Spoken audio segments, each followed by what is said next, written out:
आप सभी को मेरे नमस्कार। आज हम कुछ अलग चर्चा करते हैं। कुछ ऐसी पुरानी कथाएं आप सभी के समक्ष। कैसे हुआ भागीरथी गंगा से पहले पंच गंगाओं का धरती पर अवतरण। हिंदू धर्म ग्रंथों के अनुसार इस धरती पर भागीरथी गंगा के आने से पहले ही पंच गंगाओं का धरती पर अवतरण हो चुका था। इन पंच गंगाओं का जहां अवतरण हुआ था वो जगह पंचनद तीर्थ कहलाती है।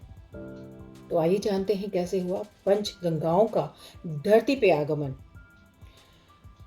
ऋषि सालंकायन के पुत्र शिलाद मुनि बाल ब्रह्मचारी थे। वंश बेल को आगे बढ़ने के लिए उन्होंने शिव जी की तपस्या की। शिव जी ने स्वयं आयोनिज पुत्र बनकर शिलाद मुनि के यहाँ जन्म लेने का शिलाद मुनि को वरदान दिया। कुछ समय पश्चात शिलाद मुनि यज्ञ करने के लिए यज्ञ क्षेत्र को जोत रहे थे, तभी हल्का फल भूमि में फंस गया। उसी समय उन शिव की आज्ञा से उनका पुत्र रूप होकर प्रलयागिन के समान दैत्यमान रूप में प्रकट हुआ। शिलाद मुनि उस बालक को अपनी पर्णकुटी में ले गए। उस बालक से मुनि को महाआनंद प्राप्त हुआ, इसलिए उसका नाम मुनि ने नंदी रखा। 5 वर्ष की अवस्था में मुनि ने नंदी जी को सागोपांग वेदों का और शास्त्रों का अध्ययन कराया। 7 वर्ष की अवस्था में नंदी जी ने शिव जी की घोर तपस्या की प्रारंभ कर दी।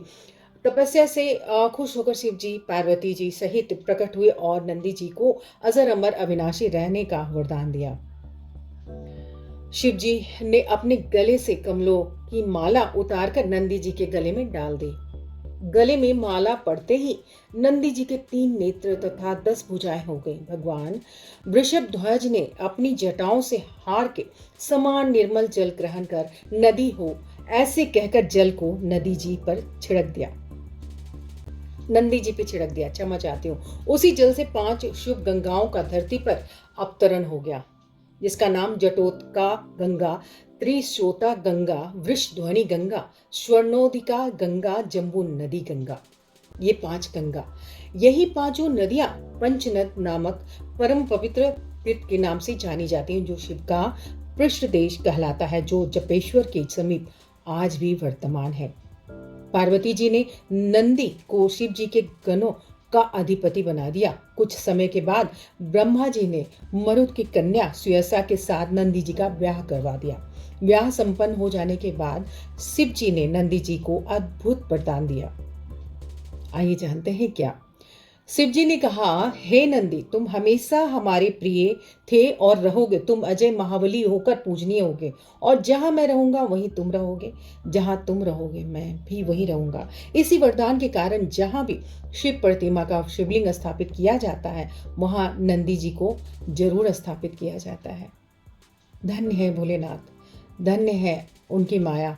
शिव जी की माया में सारा ब्रह्मांड समाया। आपके चरण में पड़ी तुम्हारे ये भोले वरदानी, अपनी भक्ति दे दो मुझको आके भव भवानी।